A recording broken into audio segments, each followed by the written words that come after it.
খবরদার দাড়ি মেরো না, কুকিয়ে নিও না। 3 নম্বরে বলছেন লা নুকাল্লিফু নাফসান ইল্লা উসাহা। আপনার একটা কথা আমাকে উত্তর দেবেন, সবারই মুখ থেকে শুনতে চাইছি।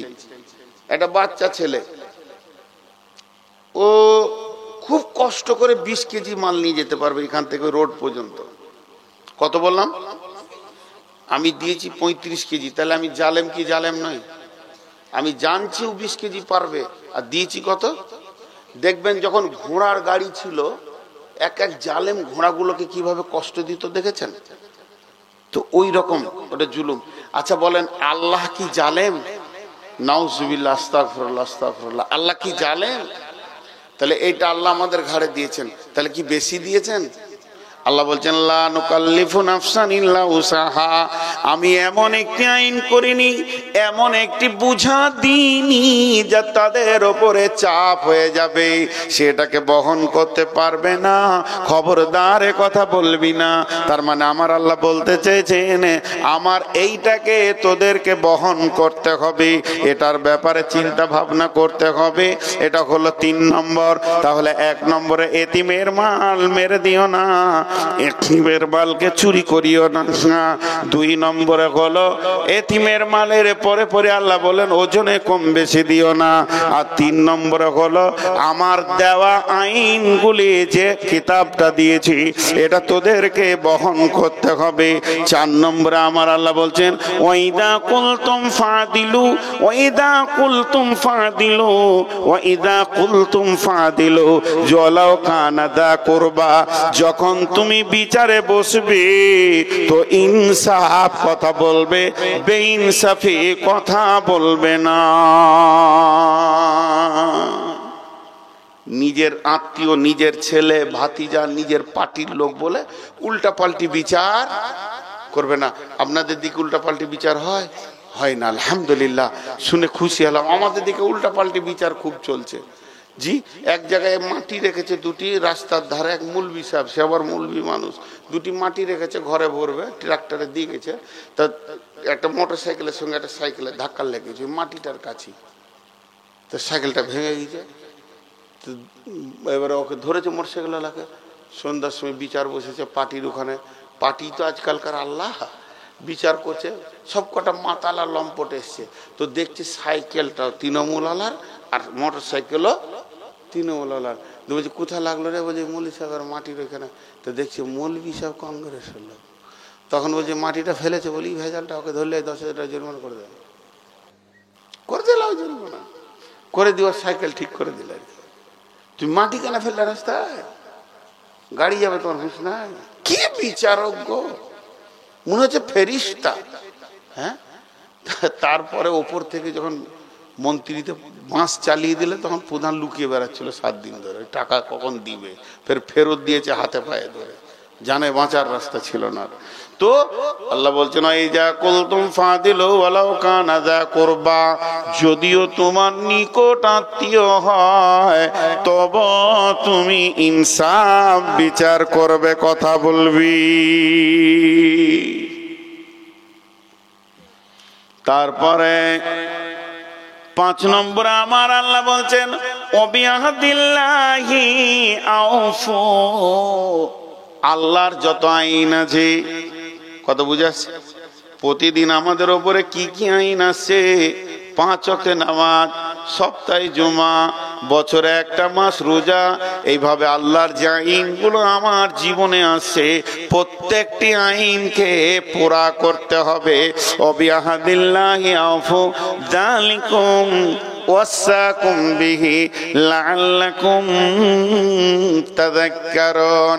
আল্লাহ আবার 5টা আইন বললেন। এতিমের মাল ভক্ষণ করবে না, কারো মাল দাঁড়ি মারবে না, আর দাঁড়িতে কম বেশি নেবে, কম দেবে না। আর খবরদার, এইটা তোমাদের জন্য আমি জুলুম করিনি। যখন বিচারে বসবে তখন ন্যায় কথা বলবে, অন্যায় বলবে না। 5 নম্বরে বললেন আমার যত আইন তোমার ওপরে আসছে ওগুলো গুলোকে পোড়া করে দিতে হবে। আবার হালকা করে বলছেন যালিকুম ওয়াসাকুম বিহি, আমি আল্লাহ তোমাদেরকে ওসিয়ত করলাম লাআল্লাকুম তাযাক্কারুন, যদি তোমাদের মনে থাকে।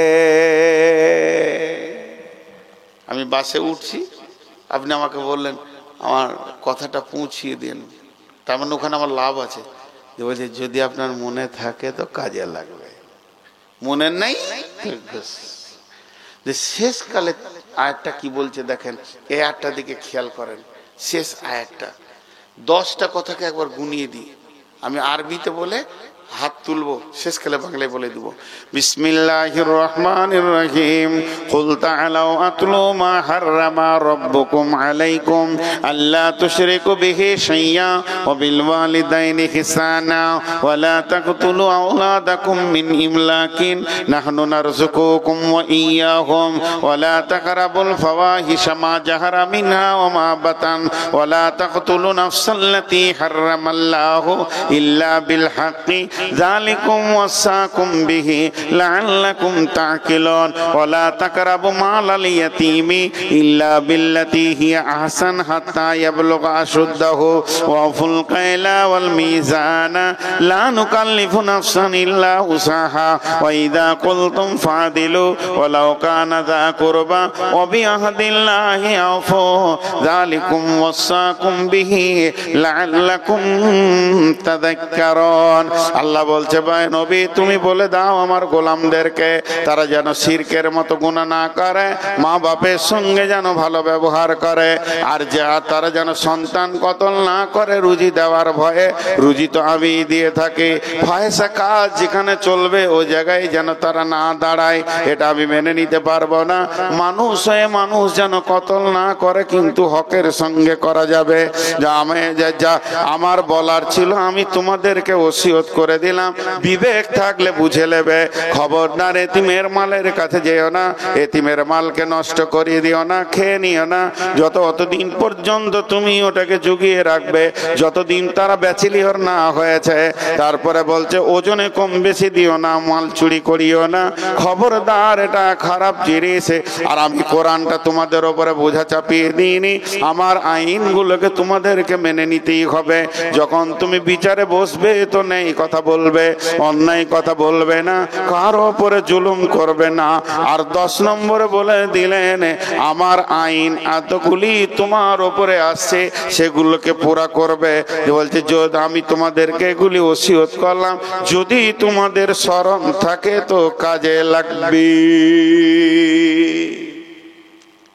10টা বলা হয়ে গেল। যে এবার ভাষাটা আল্লাহ শুনেন, শেষ আয়াতটা। এটা না শুনলে গোটা বোতলটাতে আতর ভরে দিলাম কিন্তু ঝিপনিটা দিই নাই, খুব ডেঞ্জারাস অবস্থা, ঝিপনিটা মেরে দিই। আল্লাহ কি বলছেন, ও আন্না হাযা সিরাতি মুস্তাকিমা। ও বিশ্ববাসী রে, মাহতাবপুরের লোক রে, তোরা চেয়েছিলে আমার জান্নাতের রাস্তা, এটাই হলো আমার জান্নাতের রাস্তা। ও আন্না হাযা সিরাতি মুস্তাকিমা, এইটাই হলো আমার সোজা রাস্তা। ফাত্তাবিউহু, চলতে থাকো চলতে থাকো চলতে থাকো। ওয়ালা তাত্তাবিউ সুবুলা, ডানে বামে তোমাকে অনেকজন ডাকবে, ওই রাস্তায় যেও না। ফাতাফাররাকা বিকুম আন সাবিলি, যদি ওই রাস্তায় চলে যাও আমার কাছ থেকে বহু দূর সরে চলে যাবে। যালিকুম ওয়াসাকুম বিহি লাআল্লাকুম তাত্তাকুন, আমি তোমাদের জন্য ওসিয়ত করলাম যদি তোমাদের ভয় থাকে। একটা কালেকশন করে ফেলিয়ার হয়েছি, এখন আর একটা কালেকশন আপনাদের সামনে করছি। এই কালেকশনটা পরেই ছেড়ে দিব। উঠিয়েন না, বসেন, 5 মিনিটে কিছু যায় আসে না, বসেন 5টা মিনিট বসেন। মাঝে একটা কথা বলেনি, বলছে ভালোবাসাকে মুখ দিয়ে প্রকাশ করতে হয়, ভালোবাসা, প্রেম ভালোবাসা। তা আপনাদের আজকের এই মজলিসটাকে আমাকে এতটাই ভালো লেগেছে, এই বছরে এটা নিয়ে 3টে মজলিস পেলাম। একটা মালদায় পেয়েছিলাম, একটা লোক পেশাব করতে যায়নি, পেশাব পায়খানা যাবে আসবে চলে আসছে, কিন্তু একসঙ্গে দোয়া করে ছেড়েছি। আমার ইতিহাসের পাতাতে এইটা একটা পড়লো, এবছরে 3টের মধ্যে এইটা, আর 2টা পেয়েছি, আর একটা ছিল আপনার জঙ্গিপুরের এখানে, আর মালদায় একটা পেয়েছিলাম, আর আজকে একটা পেলাম। তো অতএব 5-7 মিনিটের জন্য মজলিসটা নোংরা না করে দোয়া করে ভাঙবো, কিন্তু আমি কালেকশন না করে ছাড়বো না। কালেকশনটা কি? আমরা যতগুলো এখানে আছি সকলে একটা বিষয়ের উপরে হাত তুলব। আগে বিষয়টা শুনেলেন, যতগুলি আল্লাহর হারাম আছে আর খাবো না, যতগুলি হালাল আছে ছাড়বো না, আর জীবনে এর পরে আর কোনোদিন নামাজ ছাড়বো না। সকলে বলি ইনশাআল্লাহ। হাত নামান। এখন ঘটনা হচ্ছে যারা নামাজ পড়েই না তারা হাত তুলেন, যারা নামাজি তারা হাত তুলেন না তা নয়। কেন একটা কথা বলি, রাসূলুল্লাহ সাল্লাম দিন শিখাচ্ছিলেন মসজিদে নববীতে, এর মধ্যে একজনের উজু ভেঙে গেছে, বুঝছেন? তা কানে শোনা যায়নি, কিন্তু নাক ধরে ফেলেছে সিবিআই যে কারো উজু ভেঙেছে। সবাই খুঁক খুঁক করছে, বলছে এই উজু করে আয় রে, যার উজু ভেঙেছে। সে বিচারা লজ্জায় উঠতে পারছে না। তা আল্লাহ রসুলও বলছে যাও গো উজু করে এসো বাবা, মসজিদে নববীর ভিতরে আছো। তাহলে ওর আরো বিপদ হয়ে গেল, রসুলের কথা ফেলা যেছে না। তো হজরত তোমার চালাক মানুষ ছেলে উঠে বলছে ইয়া রাসূলুল্লাহ আমাদেরকে 10 মিনিট ছুটি দিয়ে দেন, সবাই মিলে একটু ঘোরাফেরা করে হাত মুখ ধুয়ে আসি। তো ভেজালটা চুকলো কি চুকলো না? তো দুটি বিষয়ের উপরে এইখানটা সহি রাখেন। আল্লাহ রসুলের হাদিস আছে, যা দিলের অন্তর বিশ্বাস থাকবে তা আল্লাহ তাকে কবুল করবে। দুটি বিষয়কে সামনে রেখে একবার সকলে ইস্তেগফার করব, অন্তর থেকে করব। আমার পাশে ওস্তাদ বসে আছেন, উনি বলে দেবেন যে এই ইস্তেগফার কবুল হবে ইনশাআল্লাহ। সেটা কি? আর জীবনে নামাজ ছাড়বো না, আর সামনে রোজা কোন থেকে রোজা শুরু করব, জীবনে রোজা ছাড়বো না। আর যাদেরকে আমি চুল কাটার কথা বলেছি, আমি আর আপনার টুপি খুলে দেখতেছি না, আপনি তো জানেন যে আমি ইহুদিকে মাথায় রেখেছি। তো মনে মনে এখনই তওবা করেন, আর কালকে সেলুনে চুলটা কাটবেন, আর আমাকে একটা ফোন করবেন ছোট করে যে ওস্তাদজি আমি মেনে নিতে পেরেছি, আমি রসুলের দিকে ফিরে এসেছি, ইহুদিদের মুখে ঝাঁটা মেরেছি, পায়ে লাত মেরে দিয়েছি, ওর মুখে লাত মেরে দিয়েছি শয়তানের। এই কথাটা যে যুবক বলতে পারবে ফোনে বলবেন, আমি খুশি হয়ে যাব, দোয়া করব। আর বাকিটা আমরা সকলে জীবনের নামাজ ছাড়বো না এই নিয়তে সবাই হাত তুলি, যিনি নামাজি যিনি বেনামাজি সবাই ইনশাআল্লাহ। সবাই হাত তুলি, মাশাআল্লাহ। হাত নামান, মা বোনেরা আসতে, পুরুষেরা জোরে ইস্তেগফার পড়েলি আমরা 3 বার, আল্লাহর কাছে তওবা করেলি, এবং চুল অবশ্যই কাটবেন, এটা আমি বারবার নির্দেশ দিচ্ছি। আর আমার এই 20 টাকা একটা বই মক্কা মদিনার সফর বলে লিখেছি, খুব ভালো। ওই ওই যেটুকু ছিল হার চুষা করে চুষে নিলে, এবার গা কুটকুট করছে। সব কটা আমার বই বিক্রি করা আগে। এসো এদিকে, বই লাও, তারপরে এটা কাটবো। এই একটা বই যেন কম বেশি না হয়। এখন আমি ইস্তেগফারটা পড়ি, সবাই পড়ি, তারপরে আস্তাগফিরুল্লাহাল্লাযী লা ইলাহা ইল্লা হুয়াল হাইয়ুল কাইয়্যুম আতুবু ইলাইহি। আস্তাগফিরুল্লাহাল্লাযী লা ইলাহা, জোরে বলেন, ইল্লা হুয়াল হাইয়ুল কাইয়্যুম আতুবু ইলাইহি। আস্তাগফিরুল্লাহাল্লাযী লা ইলাহা ইল্লা হুয়াল হাইয়ুল কাইয়্যুম আতুবু ইলাইহি। হে আল্লাহ তুমি আমাদেরকে মাফ করো। সকলে দোয়া পড়েন, সুবহানাকা আল্লাহুম্মা ওয়া বিহামদিকা আশহাদু আল্লা ইলাহা ইল্লা আনতা আস্তাগফিরুকা ওয়া আতুবু ইলাইকা। একটা করে বই নিয়ে যান মা বোনের। এই তোমরা বই ধরো ধরো, তারপরে জি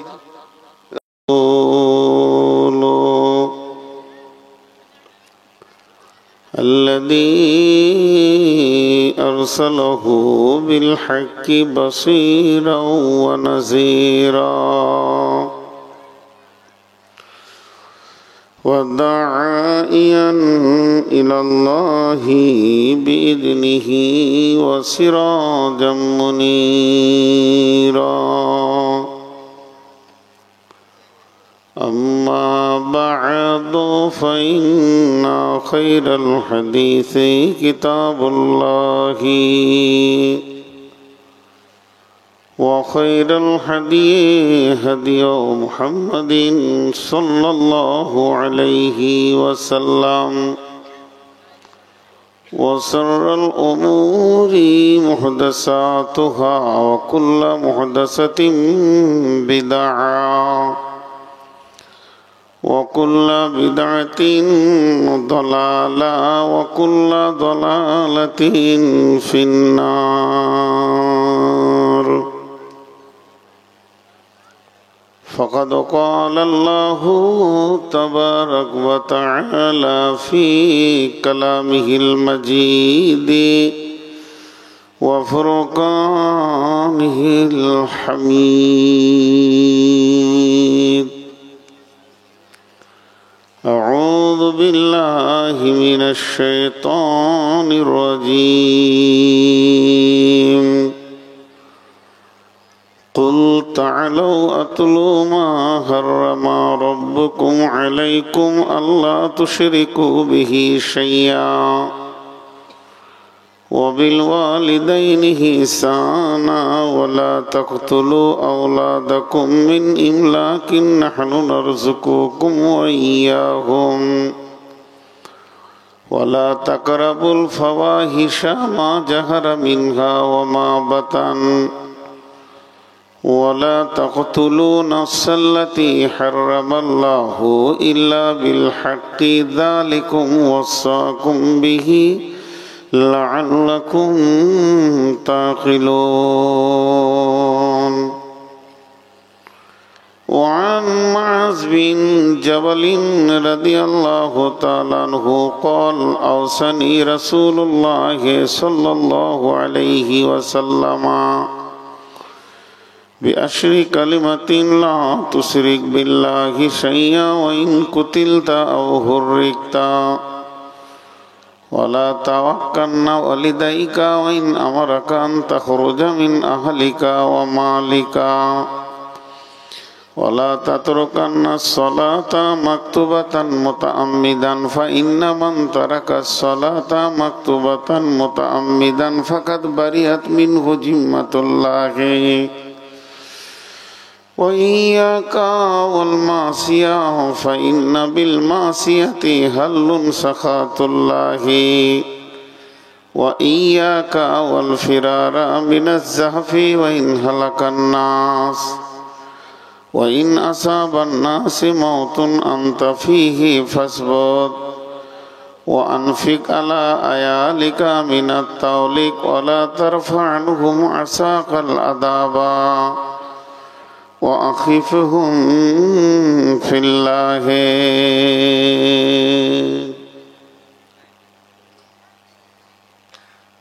তুমি রহমান গাহি তোমার গান কে পারে বুঝিতে তব শান। মা বাপ ছাড়া পিতা আদম বানাইলেন নিজ হাতে পিতা ছাড়া পুত্র ঈসা মারিয়ামের কোলেতে।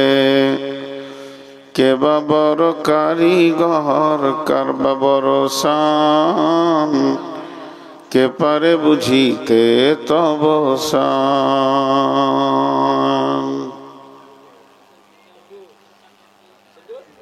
শ্রদ্ধেয় সুযোগ্য আজকের সবার সভাপতি, উপস্থিত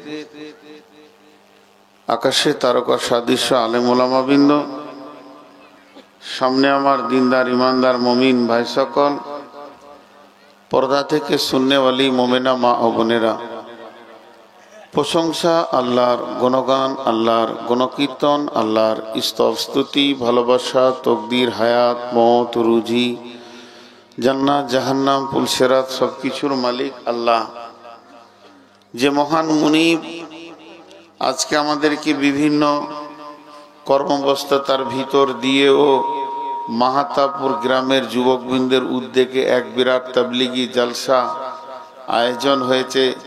এই আয়োজনে আমাদেরকে 6ই জানুয়ারি 2024 সাল রোজ শনিবার গত রাত্রিতে একত্রিত হওয়ার তৌফিক দান করেছেন। এর জন্য আমরা সেই মহান মুনিবের দরবারে একবার শুকরিয়া করি, আলহামদুলিল্লাহ। দরুদ ও সালাম বর্ষিত হোক আখিরি পয়গম্বর নবী মুহাম্মদুর রাসূলুল্লাহ সাল্লাল্লাহু আলাইহি সাল্লামের উপর। আল্লাহুম্মা আমিন, আল্লাহুম্মা সাল্লি আলাইহি, আল্লাহুম্মা বারিক আলাইহি।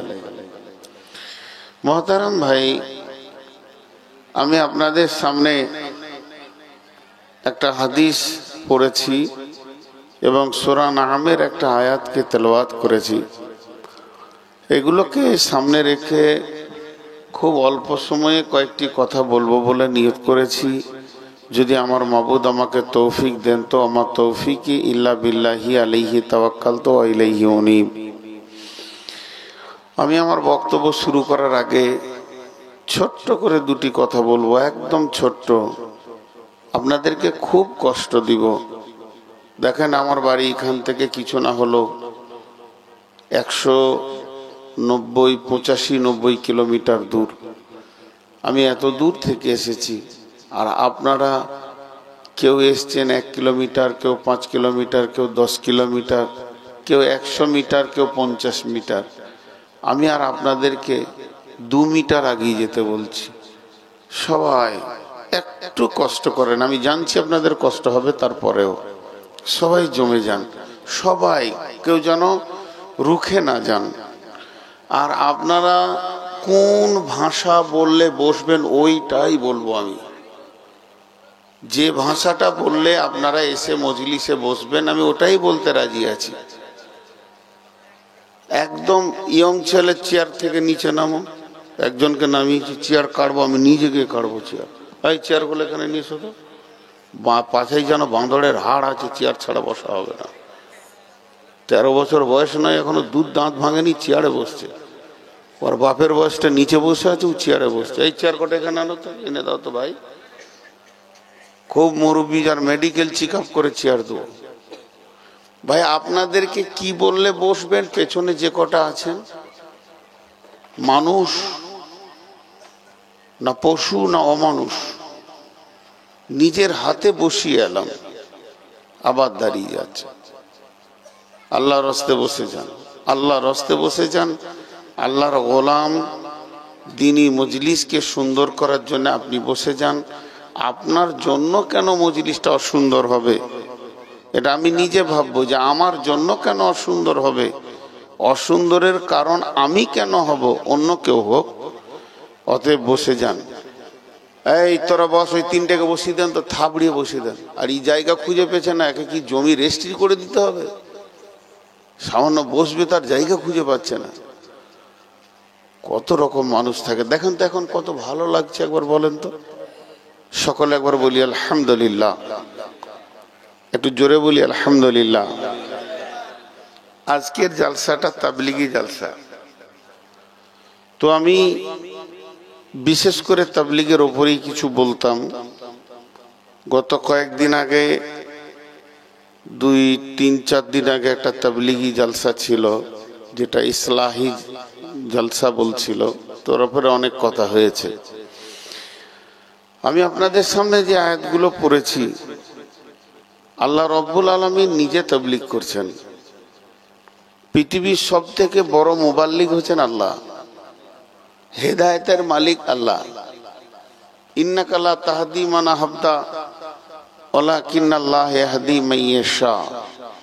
আল্লাহ যাকে চান তাকে হেদায়েত দেন, আল্লাহ যাকে চান না সে হেদায়েত পায় না। অতএব হেদায়েতটা কিছু বলছে না, মেয়েদের ওখানে ছবি যাচ্ছে না, ক্যামেরাম্যানকে ওকে চেয়ার ছেড়ে দিতে বলেছি, তো মজলিস ছেড়ে পালিয়েছে। ও যদি খেতে গিয়েছে তাহলে কাউকে পাঠিয়ে দাও বাবা, খেতে তো হবেই, মানুষের তো খাওয়ার একটা প্রয়োজন আছে।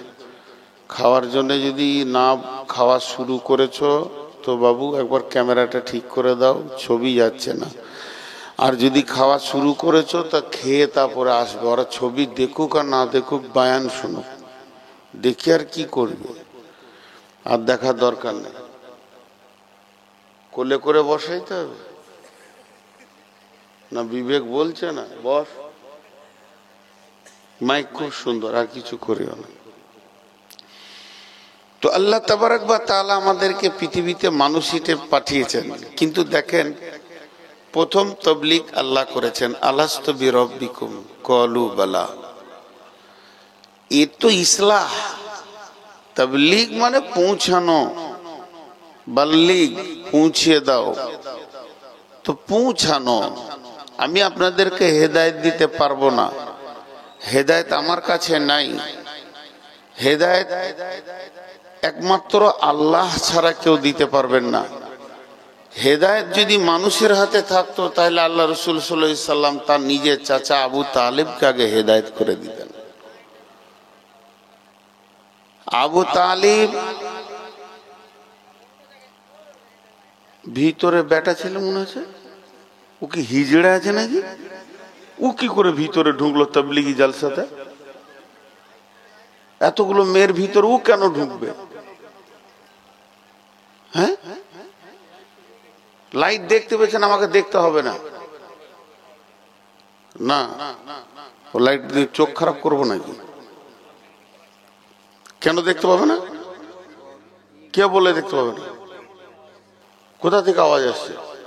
না, দেখতে না পেয়ে তো শুনতে পেলেই হবে।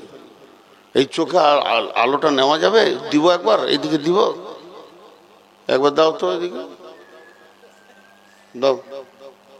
বিষটা কেমন একবার বুঝুক।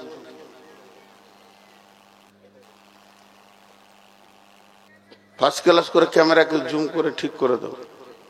এটা যথেষ্ট আলো, এটা যথেষ্ট আলো। এই বাপ, তোরা বস, ভালো কথা বলছি, তোরা বস যারা দাঁড়িয়ে আছিস, আর না হয় এখান থেকে কেটে পড়। কথা বলতে দে, মধ্যখানে ডিস্টার্ব করবি না, নিজে নিজের কাজ কর। তো আল্লাহ তাবারক ওয়া তাআলা আমাদেরকে যেমন পাঠিয়েছেন সৃষ্টি সেরা করে, সঙ্গে সঙ্গে আমাদেরকে শ্রেষ্ঠ নবীকে দিয়েছেন, সাথে সাথে সাথে সাথে শ্রেষ্ঠ কিতাব দিয়েছেন। পরপর পরপর পরপর আমাদেরকে সাজিয়ে দেওয়া হয়েছে, যাতে করে ত্রুটি না হয়, ভুল না হয়, কোনো জায়গায় ডিস্টার্ব না হয়ে যায়।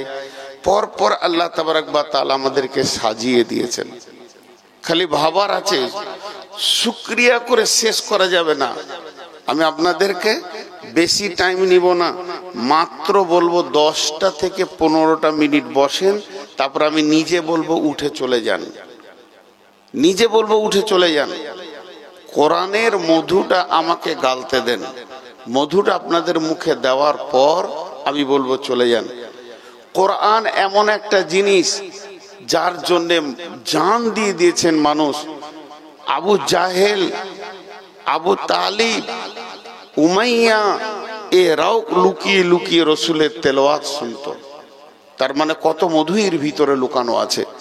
তা আমাকে 2 মিনিট 5টা মিনিট টাইম দেন। তো আল্লাহ তাবারক ওয়া তাআলা আমাদেরকে পূর্ণাঙ্গ মানুষ হয়ে, সৃষ্টি সেরা জীব হয়ে বাঁচার সমস্ত উপকরণগুলো বলে দিয়েছেন। এখন বলেন, আমাদের কারো বয়স 50, কারো 55, কারো 60, কারো 65, কারো 70, কারো 75, কারো 80, কারো 85, কারো 90, কারো 95, কারো 100, কারো আবার 45, কারো 40, কারো 35, কারো 30। এক কথায় আমি 7 বছর থেকে ধরছি নামাজ ফরজিয়াতকে নিয়ে, 7 থেকে 10 থেকে ধরছি, 10 থেকে 100 বছর পর্যন্ত আমরা এখানে যতজন বসে আছি, যারা আমাদের সভায় আসেনি তাদেরকে নিয়ে আমি মন্তব্য করছি না। আমরা আপোষে একটা আলোচনা করছি, আত্মসমালোচনা করছি যে এতগুলি দিন আমরা রাস্তা অতিক্রম করে চলে এসেছি। কোথায় যাচ্ছি? কোথায় যাচ্ছি? সময় কথা বলে। আমরা যখন তাইসিরুল মান্তিক পড়েছিলাম তো বলছে যে নীরব, মুখ বন্ধ করে কথা বলে। কে বলে? বই। হাসাবে, কাঁদাবে, একে বলে নীরব বন্ধু। যার মুখ নাই, প্রাণ নাই, যার হাত পা নাই, অথচ আপনাকে জ্ঞানের পর জ্ঞান দেবে, হাসাবে, কাঁদাবে, এর নাম নীরব বন্ধু। পাথর কথা বলে, পাথর আপনাকে ইশারা দেয়। রাস্তায় গাড়ি নিয়ে বহরমপুর যাচ্ছেন আর এমনি পাথরে লেখা আছে 80 কিলোমিটার, ও বলে দিল আপনাকে। পাথর কথা বলে। তেমনি সময় কথা বলে, সময় কথা বলে। আল্লাহ সময়কে কেন্দ্র করে 2খানা সূরা নাজিল করেছেন, আর দুই প্রান্তে, একটা রাতের প্রান্তে, একটা দিনের প্রান্তে, একটা নাম ফজর আর একটা নাম আসর। ফজরের পর আর একটা আসর পর অনেক আমলের কথা। কেন এই দুটি সময়ের সূরাকে আল্লাহ নাজিল করলেন? জোহর নামে সূরা নাই, এশা নামে সূরা নাই, মাগরিব নামে সূরা নাই, ফজর নামে সূরা আছে, আসর নামে সূরা আছে। কেন? এই 2 টাইম কথা বলে, সূর্য কথা বলে। গোটা পৃথিবীর মানুষকে, আপনাকে আমাকে কানে চিল্লিয়ে চিল্লিয়ে বলে, শুধু আমরা বহিরা, আমরা কালা, আমরা শুনতে পাই না। সূর্য যখন পশ্চিম দিকে ডুবে তখন বলে, হে মানব, তোমার বিবেকের দরজাটা খুলে দেখো, তুমি কবরের দিকে একদিন আগিয়ে গেলে, তোমার কবর যত দূরেই থাক, আজকে তোমার একদিন পথ এগিয়ে গেল। সূর্য যখন উঠে, সূর্য বিশ্ব মানবকে বলে, হে মানব কুল, তোমার সৌভাগ্য যে তুমি আবার একটা তওবা করার দিন পেয়েছো। যা করেছো তওবা করে লাও, সুযোগ পেয়ে গেলে তুমি নসিবওয়ালা, তুমি নসিবওয়ালা, তুমি নসিবওয়ালা, তুমি নসিবওয়ালা। এই করতে করতে আবার যখন ডুবে যায় তখন বলে, হতভাগা, আবার একদিন আগিয়ে গেলি। সূর্য কথা বলে। সামনে রমজান আসছে। এই রমজান মাসে 2জন ফেরেশতা এলান করে, বিশ্ববাসী, আদম সন্তান যারা গুনাহ করছো, রুখে যাও, বাস করো, বাস করো, থেমে যাও, থেমে যাও, আর গুনাহ করো না। তওবার একটা মাস দিয়েছে আল্লাহ, সুযোগ পেয়ে গেছো। গোটা মাসটাই হচ্ছে রহমতের, মাগফিরাতের এবং জাহান্নাম থেকে মুক্তির। গোটা মাসটা 1 থেকে 30 পর্যন্ত তওবা করে লাও। আর একজন ফেরেশতা বলে, এ নেকি করনে वाला, আগে বাড়ো, আগে বাড়ো, আরো আগে বাড়ো, আরো আগে বাড়ো, নেকি করতে থাকো।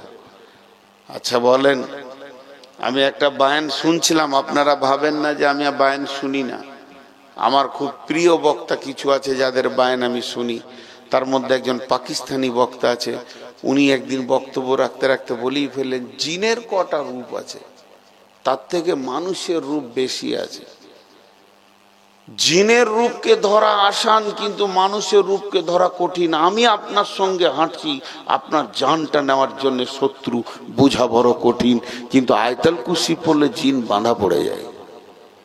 তার যত কুবুদ্ধি আছে সে উজাড় করে দেয়, আর করব না, এইটা করতাম, ওইটা করতাম। সূরা ফাতিহা পড়ে ফুঁক মেরে দেবেন, চিল্লিয়ে উঠে, না না না না, আর করব না, আমাকে ছেড়ে দাও, আমি এই করতাম। তাহলে জিনও ধরা খেয়ে গেল।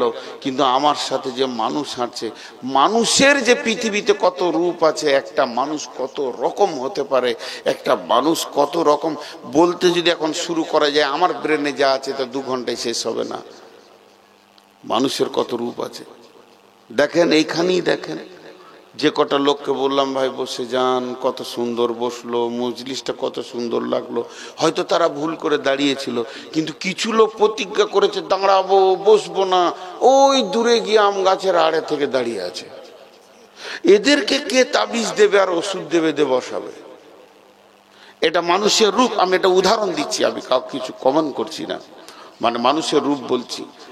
কারণ হযরতে নূহ আলাইহিস সালাম আল্লাহকে বলেছিলেন, আল্লাহ দিন রাত কেঁদেছি তোমার দিনের দাওয়াত নিয়ে, আমার কথা শুনেনি মানুষ, নূহের কথা শুনেনি, নবী মুহাম্মদ সাল্লাল্লাহু আলাইহি সাল্লামের কথা শুনেনি, থরি আমার কথা শুনবে? তো এগুলো হচ্ছে মানুষের রূপ। তো যে কথা আমি আপনাদের সামনে বলতে চলেছি, আজকের বক্তব্যটা হচ্ছে যে আমি কোন জায়গায় দাঁড়িয়ে আছি, একটু আত্মসমালোচনা করব সবাই। মোবাইলটা নিলাম, এমনি করে যখনই দাববো তো দেখছি ব্যাটারিটার 20% আছে। মেয়েকে ডেকে বলছি, হাফসা মা চার্জারটা দাও তো, একটু চার্জ করে নিই, এমনি করে লাগিয়ে দিলাম, হ্যাঁ চার্জ হচ্ছে, আধ ঘন্টা পর নিয়ে নেবো, 100 হয়ে যাবে। আবার মোবাইলটা নিলাম, ব্যালেন্স আর 2 দিন। মোবাইল নিজেই বলছে তাড়াতাড়ি রিচার্জ করেন, আর মাত্র 1 দিন আছে, 24 ঘন্টার মধ্যে আপনার ফোন করার ফেসিলিটিটা হারিয়ে যাবে। আমি ফোন করছি, সেলিম কি ভাই একটা রিচার্জ মেরে দে তো, 3 মাসের মেরে দিল। তাহলে আমি মোবাইলের 2টা অপশন দেখতে পেলাম, একটা হলো ব্যাটারি কত আছে আর রিচার্জ কত আছে।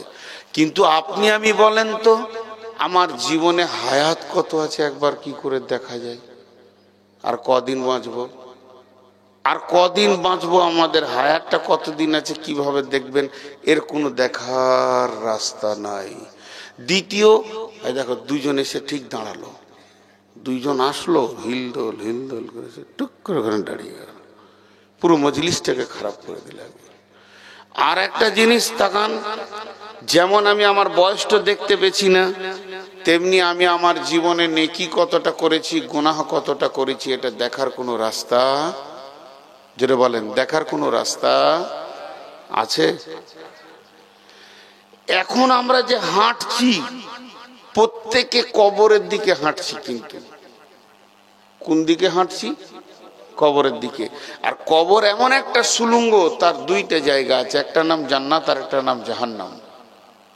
কবর এমন একটা সুলুঙ্গ, যে সুলুঙ্গে জান্নাতি জাহান্নামী একসঙ্গে ঢুকবে। কবরে কোনো গ্রুপ নেই, সেকশন নাই, জাহান্নামীরা ঢুকবে না জান্নাতীরা ঢুকবে, এরকম নাই। তুমি বেঈমান হও চাই ইমানদার হও, তোমাকে ঢুকতেই হবে। দিনাজপুরে আমি একটা উদাহরণ দিয়েছিলাম, এই যে প্যান্ডেলটা যত বড় রয়েছে, এত বড় একটা লম্বা নেট ওই খুব মোটা নেটগুলো লাইলনের নিয়ে এসে চারিদিকে টান দিয়ে বেঁধে দেন, একটু যেন কোথাও টোল পড়ে না থাকে, আর মধ্যখানে একটা ফুটা করে দেন, আর ওখানে একটা ইট বেঁধে দেন, যেন নেটটা যেন এরকম হয়ে থাকে। যত নেটে সরিষা ছড়িয়ে দেবেন, সব গড়ে গিয়ে একটা ফুটতে top top top top top top করে পড়বে। মার্বেলের গুলি যদি দিয়ে দেন, গোটা নেটের ভিতরে একটা যদি ফুটো থাকে, খালি ওখানে নেটটা একটু নামিয়ে দেবেন ইট দিয়ে, top top top top top top করে পড়বে। এই বিশাল পৃথিবীটাকে আল্লাহ মানব দিয়ে সাজিয়ে দিয়েছে, খালি একটা গর্ত করেছে যার নাম কবর, ঢুকতেই আছে top top top top top top. আপনি যার কত দূরে আছেন, কখন আমি ঢুকবো এটা আমাদের জানা। তাহলে জান্নাত যাব না জাহান্নাম যাব? এটা তো আশা। আলহামদুলিল্লাহ, আল্লাহ সকলকে জান্নাত দেখ। হাসছেন, একজন উত্তর দিল, তা আর 2জন হাসছে। ওরা ভাবছে হয়তো যে পাগলা বলি বলে ফেলেছে। এমনও নামাজেও হয়, একজন আমিন বলবে আর 5জন খালি জোরে আমিনই বললো না, পরবর্তীতে আবার তাকিয়ে দেখবে যে জোরে আমিন বলেছে তাকে। অথচ আল্লাহ রাসূল সাল্লাল্লাহু আলাইহি ওয়াসাল্লাম বলছেন মসজিদ গমগম করবে আমিন শুনে। তো আমাদের সকলের আশা হচ্ছে জান্নাত, কিন্তু রাস্তা ঠিক আছে তো? রাস্তা ঠিক আছে তো? বুঝি নেই। সকল একবার উত্তর দেন, আমাদের চলার রাস্তা ঠিক আছে তো? বুঝতে পারছি না। যাই হোক, বুঝতে পারছি না, অন্ধের মধ্যে আছি। আমিও, ইভেন আমিও। আমি বলি নাই যে আপনাদের চলার রাস্তা ঠিক আছে তো। দেখবেন গোটা বক্তব্যে আমি আপনি পাবেন না, আমিও আপনাদের ভিতরে একজন। আমি স্টেজে আছি, চেয়ারের ওপরে আছি, আপনাদের থেকে আমি দামি? জি না। যে মালটা দামি হয় সেই পাল্লাটা নিচেই থাকে, যে পাল্লাতে মাল থাকে না ওইটাই ওপরে থাকে। চেয়ারে ওপরে বসার নাম যদি দাম বেশি হতো, তো আমার থেকে তো বাঁদরের দাম আরো বেশি, ও তো অনেক উঁচুতে থাকে। তো উঁচুতে ওঠার নাম নয়। আমি আপনাদের সাথে একজন, আপনারা 99 জন, আমাকে নিয়ে 100 জন। তো আমার রাস্তা ঠিক আছে, আমি ঠিক আছি, কাকে জিজ্ঞেস করব? কে বলবে এটা আপনাকে? রাসূলুল্লাহ সাল্লাল্লাহু আলাইহি ওয়াসাল্লাম তো নাই পৃথিবীতে। কোন ডাক্তারের কাছে যাব যেখানে প্রেসারটা মেপে দেন হাই না লো না ঠিক আছে, এমনি করে দিয়ে ফসফস ফসফস করে মেপে দিল? সেটাও তো নেই বাবা, যে ইমানটা একবার মেপে দাও। আমি কত দূরে আছি, আমার জান্নাত আছে না জাহান্নাম আছে, আমি ঠিক আছি না ভুল আছে, এটা তো আমার দরকার আছে, এটা আমার তো জানার দরকার আছে। নাহলে ভুলের ভিতরেই 70 বছর হেঁটে দিব, হঠাৎ আজরাইল এসে বলবে চলো, তখনও আমি ভুলে আছি। তাহলে আমাকে রিপেয়ার করতে হবে, বেঁচে থাকতে থাকতে রিপেয়ার করতে হবে আমার উপস্থাপনার কথাগুলো। তারপর আমি আয়াত ধরবো, তো ইনশাল্লাহ পর পর পর পর পর পর পর পর আয়াতগুলো বলবো। হে আমার মা, হে আমার খালা, আজকে প্রজেক্টের মাধ্যম দিয়ে দেখার একটা প্রসেসে রয়েছে বলে আপনারা দেখছেন, কিন্তু আমাকে দেখা তো আপনাদের জন্য হালাল নয়। সত্য কথা বলতে তাকওয়ার নজরে হালাল নয়। দেখতে পান আর না পান, কথাগুলো কান দিয়ে শুনবেন। আমাদের যে এতগুলো বয়স পার হয়ে গেল, আমার রাস্তা ঠিক আছে কিনা। এখন একটা উদাহরণ দিব। এই পানির বোতল এনেছে না বেরেল এনেছে, এইটাকে পানি খেতে গেলে একটা লিভারের দরকার হবে, প্রয়োজনে হয়তো জিসিপি লাগবে মনে হয়। আমি ঘন ঘন পানি খাবো, 1 ফুটা করে, আমার জিভ জড়িয়ে গেছে, আমার তো পিয়াস লাগেনি। এর আগে পানি দিয়েছে নাকি আল্লাহ জানে। পানি খাবো বলবি, ধারা ব্যবস্থা করে দিত, শেষকালে পাইপ লাইন দিয়ে দেবে নাকি আল্লাহ জানে। মজাক করলাম, ভাবেন না, রেগে গেছি। ছোট বোতল হলে ভালো, একটু মজাক না করলে হয় না। কথায় কথায় সবাই বলে নূর মোহাম্মদ খুব রাগী, আমাকে দেখে রাগী মনে হয়? হ্যাঁ, রাগী মনে হওয়াটা ভালো। যদি রাগী না মনে হয় তাহলে আমি আবার হিজড়ে গ্রুপে চলে যাবো। যে বেটা ছেলে রাগ নাই সে বেটা ছেলেই নাই। যে বেটা ছেলে রাগ নাই, বেটা ছেলেকে আল্লাহ মোষ দিয়েছে কেন? এখন অনেক বেটা ছেলে আছে মোষ দাড়ি দুটোই চেঁচিয়ে বেল হয়ে গেছে, ওকে দেখে ভয় লাগবে। হযরত আলী খালি এরকম মোচে হাত দিত, এরকম দেখেন আমাদেরকে তাকান, এরকম মোচে হাত দিয়ে খালি দাড়িটা একবার এরকম হাত দিয়ে দিত, তখন কাফেররা 3 বার চুচু করে পেশাব করে দিত। এইরকম মোচে হাত দিয়ে দাড়িতে হাত দিলেই কাফেররা ভাবতো কলজে লিবে না ফ্যাঁপসা লিবে রে জিহাদের ময়দানে। কিন্তু যার দাড়ি নাই ও হিজড়েকে কে ভয় করবে? যার আছে দাড়ি তাকে দেখে ভয় কাই কত ধাড়ি। আমাদের মতো পুরুষের সামনে কোনো মহিলা দাঁড়াতে পায় না, কিন্তু নোংরা কথা আর বলবো না, সমাজের সামনে কতজন লুচ্চা হয়ে গেল লাইনে নেমে। আর আমাদের সামনে পুরুষ তো দাঁড়াতে পায় না, মহিলা তো দূরের কথা। তো ভাইয়েরা আমার, পুরুষের রাগ থাকা দরকার। যার রাগ নাই সে জিহাদ করতে পারবে না, যার রাগ নাই সে জিহাদ করতে পারবে না। অতএব আমার জিহাদ করার মতো ক্ষমতা আছে।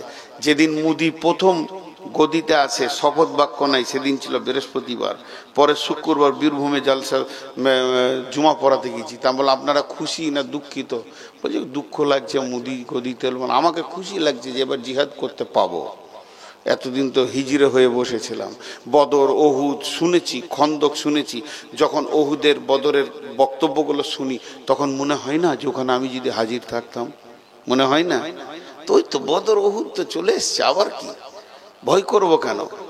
অতএব সকলে একটা কথা বলি যে আমরা কত দূরে আছি কি করে জানবো? একটা উদাহরণ দিই। আমি এখন গাড়িটা নিয়ে বেরিয়ে যাব। যখন বেরিয়ে যাব কমিটির ছেলে বলবো হুজুর থেকে যান। আমি বলবো না, রাত্রিতে আমাকে বাড়ি যেতে হবে। মৌলানা ভাইকে আমি ওস্তাদজি বলি, উনি ফোন করলেই আমি বলি ওস্তাদজি কেমন আছেন? উনি আমার ওস্তাদ। ওস্তাদ মানে এই তোরা দাঁড়িয়ে গেলি কেন রে? তোরা এসি খিচিক করে দাঁড়িয়ে ওখানকার মাটিটাকে তুলে ফেলতে হবে নাকি শেষ পর্যন্ত? বেয়াদব বস।